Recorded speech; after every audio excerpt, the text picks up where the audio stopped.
Good evening, everybody, and welcome to Baumhauer's Victory Grill here in Tuscaloosa. The Nick Saban Show, presented by Alpha Insurance for auto, home, and life insurance.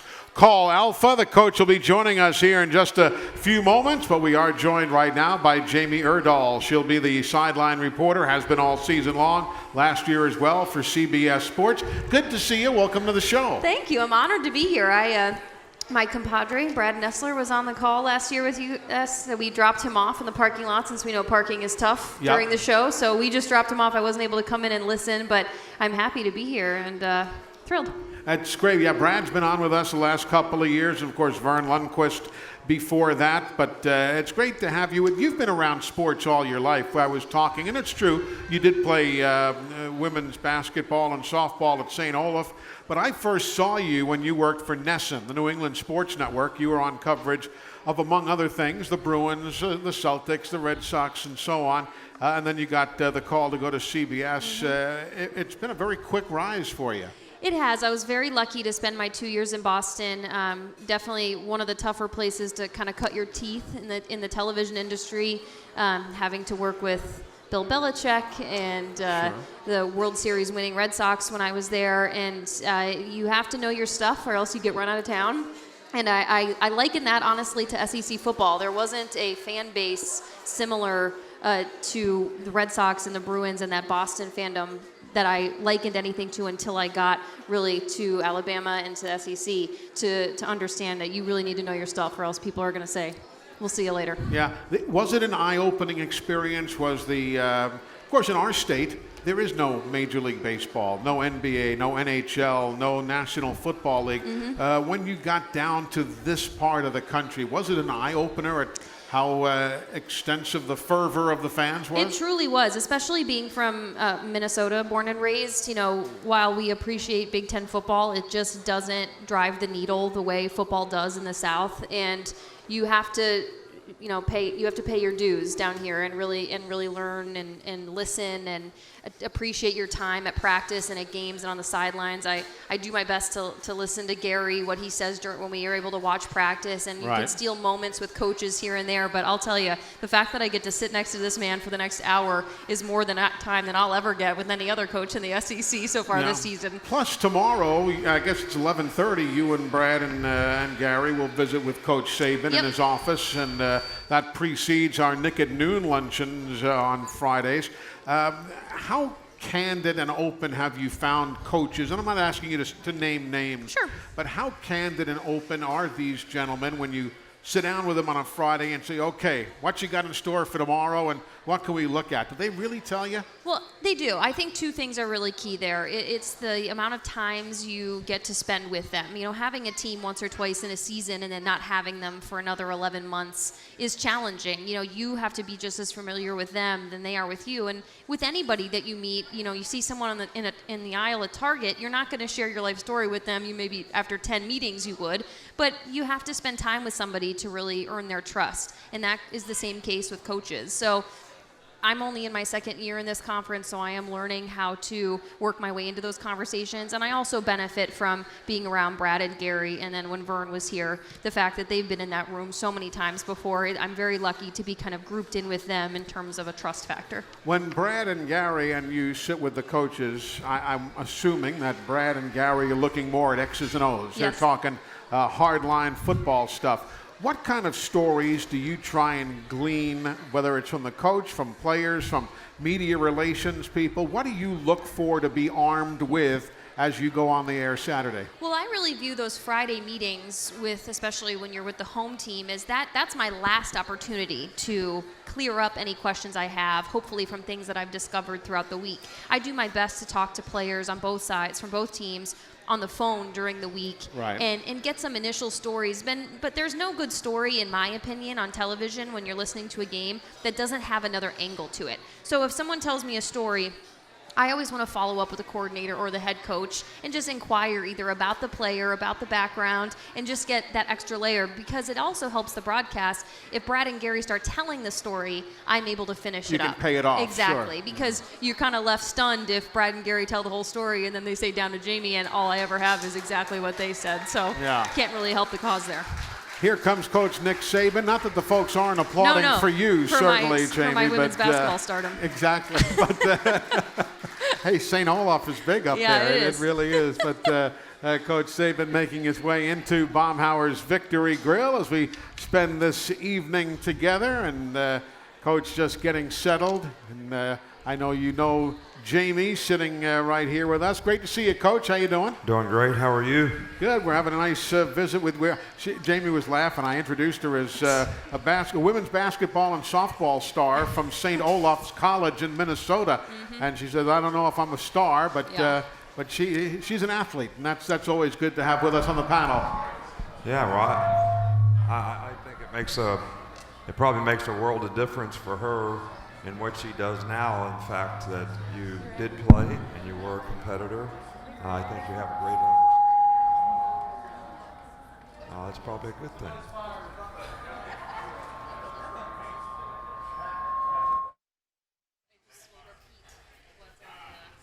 Miss Terry's telling us that we cannot be heard. Okay, we'll get that. We'll get the in-house PA squared away here in a second. As long as she can hear us. That's we got it? Okay. I just want to say I'm happy to be able to sit next to you for an hour because I don't know whenever I'll get this hour back. So the fact that other people get to ask questions, I'm going to edge my way in here. I want to ask you quickly about recruiting guys and more just watching talent. Over your years, is there a guy that you can think back to that when you saw him instantly, you knew he was going to turn into the player that you had? And it actually didn't even have to be a guy that played for you. You might have just seen him somewhere along the lines and he went on to have a career that he did. But just an innate, raw athleticism that you saw and it just clicked and it turned into what you thought it would. Well, the first guy that comes to mind is Deonte Hightower. You know, he's from is it Lewisburg or someplace like that in Tennessee, which is kind of a small town, small school. I went there when I used to be able to go out on the road in the spring, and I watched him in spring practice. And he didn't really have any offers or anything like that. This guy's got really nice size, and he's very athletic. He's playing defensive end. He's standing up and rushing. And I told everybody, I said, this guy's a really good player. We need to recruit him and offer him. And, you know, like coaches, all the coaches, you know, I go by evaluation of players. You know, we recruited Corey Webster at LSU, who played 10 years starting corner for the New York Giants, and no one else recruited him. No one else recruited him. He was a high school quarterback, and I said, you know, this guy would be a good corner. So I look at the players and evaluate them kind of like we do in the draft, and that's how I was looking at Deonte. Well, you know, a lot of assistants say, well, no one's recruiting him. Why do we want him? I don't care who's recruiting him. If he fits our criteria for what we want, then that's the most important thing. And I think that's the thing that people get a little hung up on now in recruiting, because we recruit these guys so early now. It's impossible to really evaluate them, and they get these 4- and 5-star ratings when they're sophomores in high school. And therefore everybody thinks, well, we're going to recruit these guys. Well, you go recruit them, but you really didn't even watch the film. And one of the things that I think has helped us through the years, and I got this from Belichick, was, you know, we have critical factors for what we're looking for to play that particular position on our team, because we know what our system's going to be, so we know what we're looking for, whether it's at wide receiver, outside backer, cornerback, whatever it is. So when a guy has those criteria and fits those criteria, then we recruit him. And if he doesn't, I don't care how many stars he's got. I usually don't know how many stars a guy's got. I'm asking the question, why are we recruiting this guy? So I think it's important that you know what you want and you go get it. You haven't heard this story, but everybody else in Alabama has. Miss Terry never takes a list to the store. So if you go to our lake house, we'll have 7 bottles of ketchup and no mustard. Because we just buy stuff. We just buy stuff. We don't buy what we need, we just buy stuff. So if you recruit that way, you end up with all these guys that, you know, are really just like having ketchup. 7 bottles of ketchup. 6 of them don't have any use. So. Let me just quick follow up on that, though. Sure. When you look at if you go to look at a guy in high school like a Corey Webster, you mentioned he's a quarterback. But how do you go in with with a clean slate and say, I could turn this guy into something else. That must be challenging when you're only looking at him play a certain position within certain skill sets and have to really open your mind to think he could accomplish other things for you, though. Yeah, but you also watch him play basketball.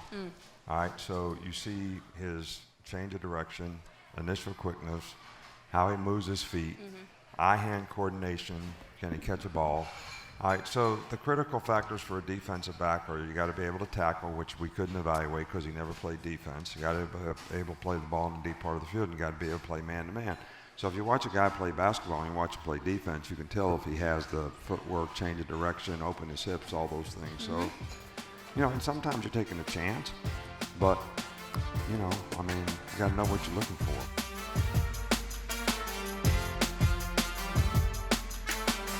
Question was submitted by Will in Muscle Shoals. It was on the Nick Saban Show blog on AL.com. It says, Coach, you've all heard about the basketball games that you and your coaches play at lunchtime. Assuming you were a basketball coach instead of a football coach, which of your former players would you consider for your starting five? And this guy says, Terrence Cody would be my center. I don't know about yours. And then he says, Roll Tide. Did you ever think about some of those guys as hoop stars? Well, you know, first of all, you know, I love Terrence Cody. Sure. But I would question, just in my little way of evaluating my team for basketball, does he have the hops to play center? I had 405 pounds or whatever he weighed. You know, Julio would be, you know, one of my first picks because he was big, physical, had great lower body explosion. I can't say that I ever saw him play basketball, but I would just say that, you know, that would be, you know, one of the guys that would come to mind very quickly.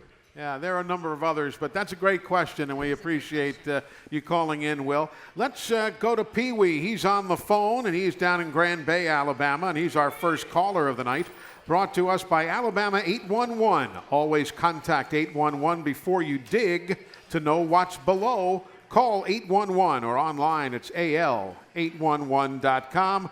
Pee Wee, welcome into the show. How are you, sir? Doing good, sir. Good. What's your question for the coach tonight? Coach, I was going to ask about Deonte Brown with his being able to hit back after he finished his suspension. His working this week, how has that been? And when he does get on the field, what does his skill set bring to the offensive line that's maybe different from some of the other guys? Right. Well, Deonte has worked. He was injured for a couple weeks, and people didn't realize that because he was suspended, so nobody was really paying attention. So he missed a couple weeks, you know, in this first 4 weeks of the season, but he's fine now. He worked all week. We've been working him as a backup. He's worked very, very well. He's a very talented guy because he's a very good athlete. He's got great balance and body control, and he's probably the most powerful, explosive guy that we have on the whole offensive line. But he's a guard body type. And, you know, when he played for us last year, he played very well at times. There was some inconsistency because he was sort of an inexperienced player. And I think he's a lot more mature right now. But, you know, he's always a guy that we've struggled with to keep him in shape, to get him in shape, to get his weight where it needs to be so he can sustain his performance. But we will play him in this game probably at both guards at some point just to get him back to playing and be able to get some kind of evaluation on him. But I've been asked a lot about him this week, and probably for good reason, because the guy could be a really, really good player for us.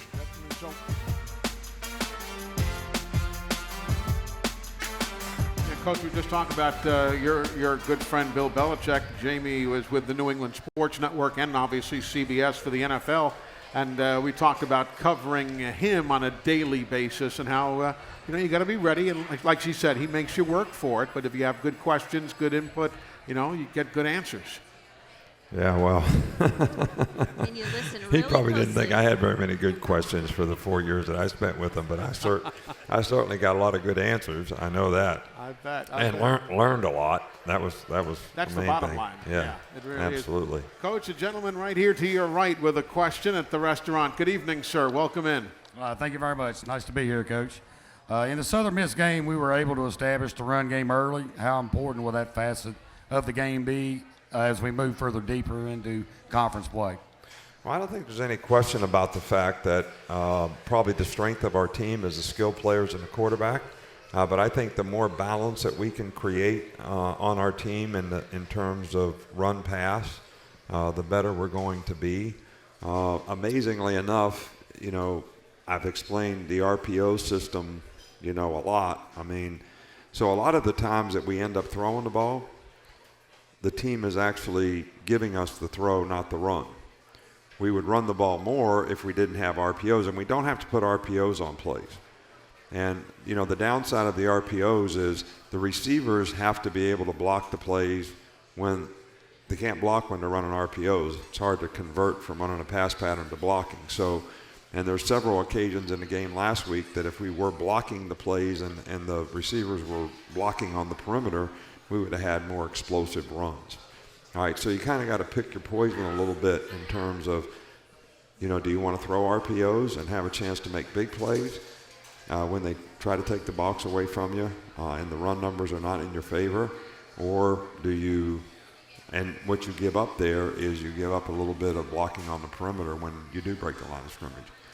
But I think, based on our team, we want to have that balance and we want to be able to run the ball effectively. But I do think that the skill guys and the explosive plays that we make come on the perimeter, and I think we have to continue to be able to make those things work for us as well. But we're going to play a team this week now that, they're going to play more split safety coverages because they're going to play 3-4, all right, which I had talked about that before. When you play 3-4, you can actually play split safety coverages and have all the gaps and still be able to do a better job against the RPOs. So that's what this team that we play this week will do. So it'll be interesting to see, can we control the line of scrimmage against them, because, they are a much, much improved team on defense and offense and are very well coached.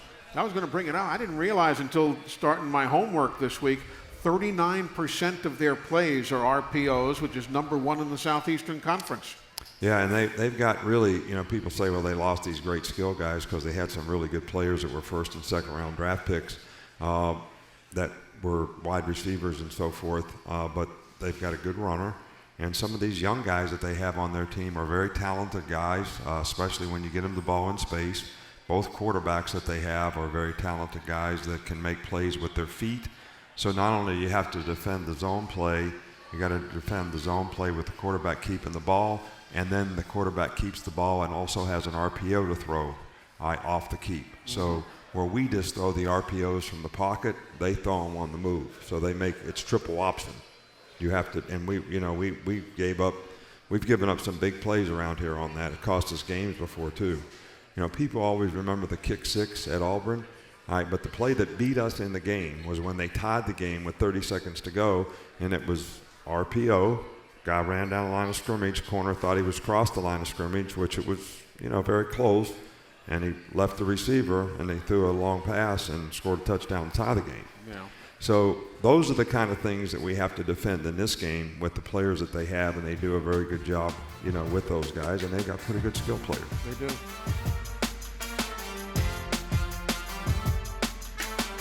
Hearing that question, mentioning the 39% plays RPO, I'm sure you have data on data on data. You have guys in your headset telling you what percentage and predicting plays, and in the end, though, you're the one with the last voice on the field.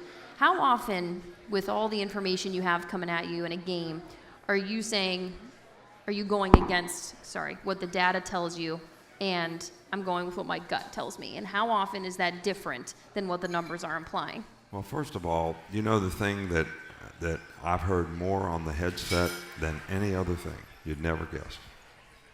Cursing? No, not cursing. Oh. He's wide open.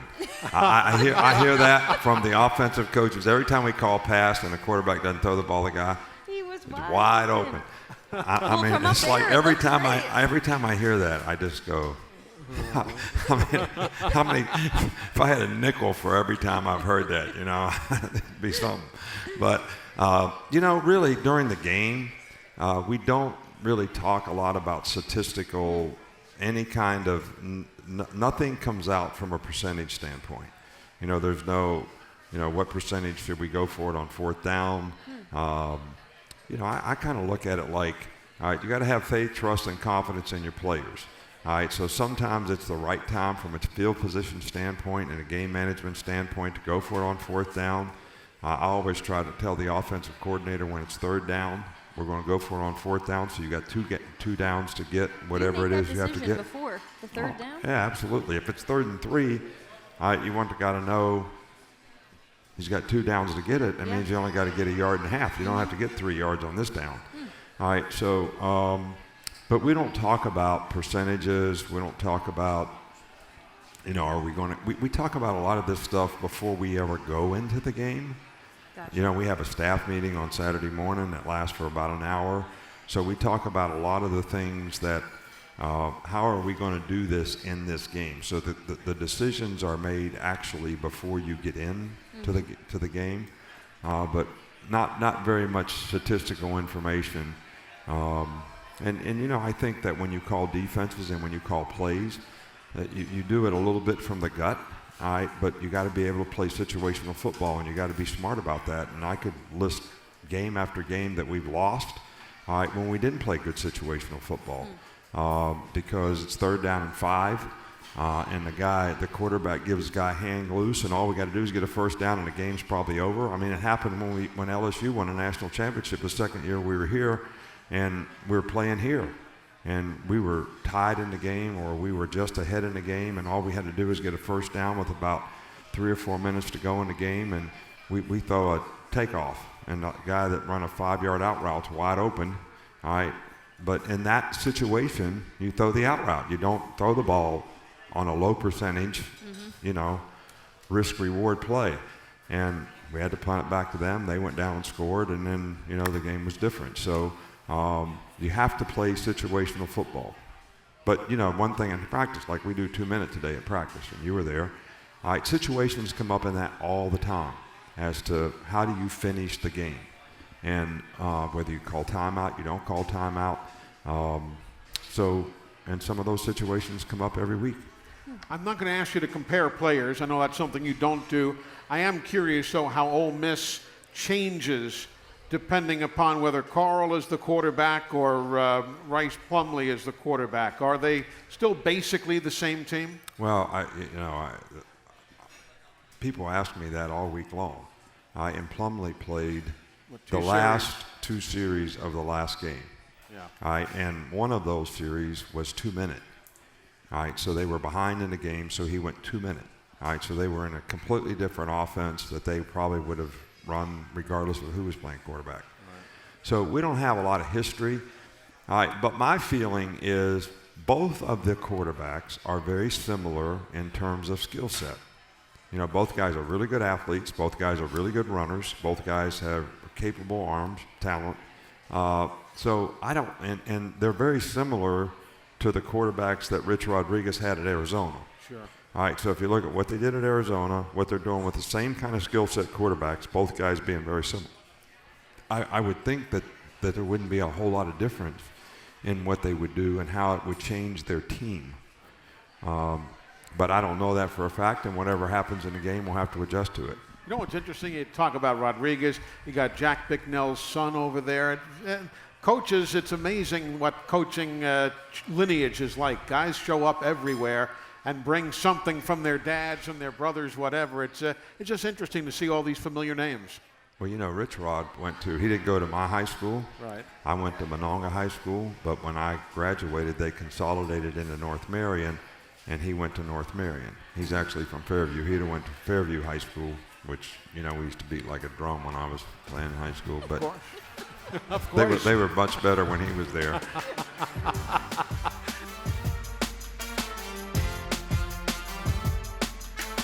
Joe is on the phone in Hartselle, Alabama. Let's head in that direction right now on the Academy Sports and Outdoors Hotline. Hello, Joe. Good evening. Good evening, Eli. Hey, Joe. Hey, Coach. I'm doing great. Hey, I've been calling in since day one, Coach, and of course, I followed every move you and Miss Terry's made. So I just want to congratulate y'all. Thank y'all for what all you've done for the University of Alabama, the state of Alabama, Appreciate the kids. And I'm glad me and you both still around.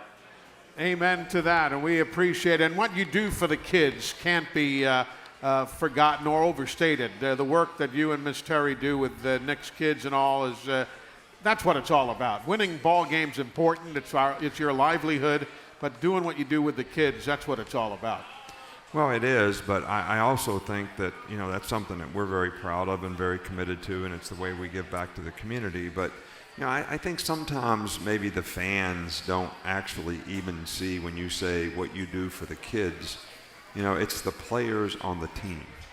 I think that for now 13 years, we've had, just think of all the different players that we've had here over 13 years. A lot of them played in the NFL, some of them still playing in the NFL, but all the guys who graduated, all the guys that have changed their lives because of, some of the things that all the people that are committed, whether it's the personal development programs, the academic support programs, the career development programs, what they learned in football, from a competitive standpoint, discipline. That's probably the one word that is probably the most important word in anybody being successful, is somebody having enough discipline to take ownership to do things the right way on a consistent basis. That probably is the most important thing, and that's probably the number one thing you're always trying to preach, to your team, to your players on your team. And those lessons that carry over in life and help those guys be more successful in life. I think sometimes, we're all fans and we cheer for the players and we want to win the game, but the players, I feel great about what we've been able to do to help the players in our program have more success and be more successful in their life. Now, we're always going to help the kids in the community the best we can, and I think Miss Terry does a great job of that, and we'll continue that for as long as we can. Definitely. We do have a young man standing right here to your right with a question. Good evening. How are you? I'm good. What's your question for the coach? What's your name, buddy? My name's Jacob. Jacob. I know you like cars, but what's your favorite car ever? My favorite car ever. That's an interesting question, because when I was a kid growing up, from the time I was about 11 years old until I think I got married, I had to work at my dad's service station. And the number one thing that always motivated me was what was the hot new car. Like the 67 GTO, that was the 442 Cutlass. Classic muscle I cars. can remember all these cars. But I'm not saying this because we own dealerships now, but there was one of those two-seat Mercedes that came in one day, and I said, man, this beats them all. So that's always been kind of my favorite. And after all these years, we kind of own one, but don't ever drive it, so it's not really what I thought it would be. Those SLs are pretty cool, though, aren't they?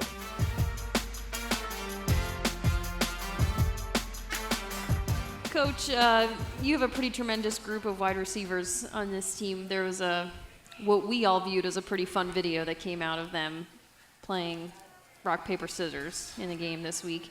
How do you balance allowing, especially such a talented group of young men, to be themselves, which obviously allows them to succeed on the field, versus tempering that personality and making sure that they're not overstepping or going too far and then it overshadows the work that they're supposed to get done? Well, I think there's a fine line between, when our players actually having fun together and when our players doing things to bring attention to themselves.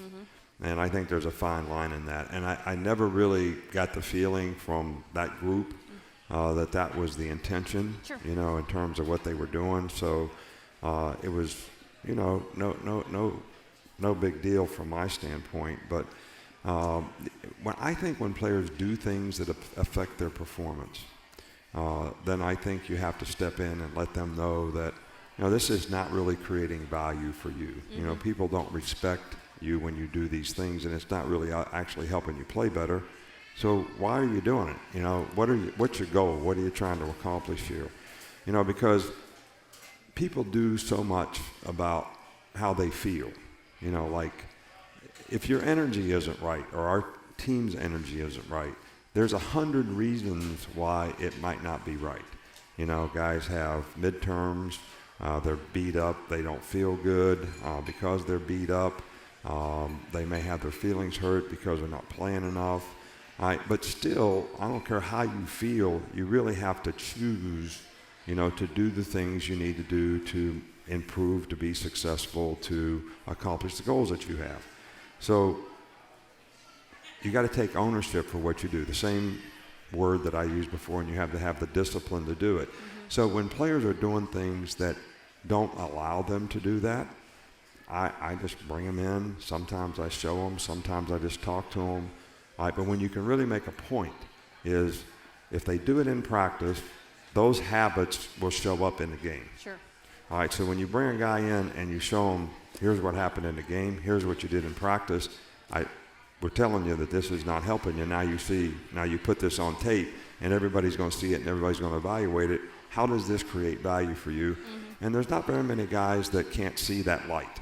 All right, so, but I think you have to take the time and be patient to show them. Sure. And I think it does make a difference with them in terms of them creating the right habits. Because really, our theme is to help them improve their brand. If they improve their brand, we improve our brand as a team, so everybody has a better chance to be successful. Exactly. Coach, another question from the Nick Saban Show blog on AL.com. Jesse in Atlanta says, hey, Coach, Ole Miss is among the leaders in the SEC and in the country in sacks and tackles for loss. Will our offensive line have to make any special adjustments for this game? Thank you, and Roll Tide. Well, I think that you are 100% right. We were aware of those statistics. And I think when you play a 3-4 and you have the right kind of players to play it, now you have 3 down guys and 4 stand-up guys. So you have to determine all the time who are we going to block, the inside backers or the outside backers, or the combination of both. So the multiples go up in terms of how they can rush. And most of the time when you play 3-4, you have really good outside backers who can rush. So, and the opportunities to create negative plays also goes up. So this is, I'm telling you folks, this is the most improved team that I have seen from last year to this year in terms of how they're coached, how their players play, the discipline that they play with, the understanding of the system and the scheme that they're playing and how they execute it. It's really impressed me in terms of how they played so far this year. And they've got some players that make plays. I mean, when you have playmakers on defense, you get a lot of sacks, you get a lot of negative plays, and that's what they've been able to do.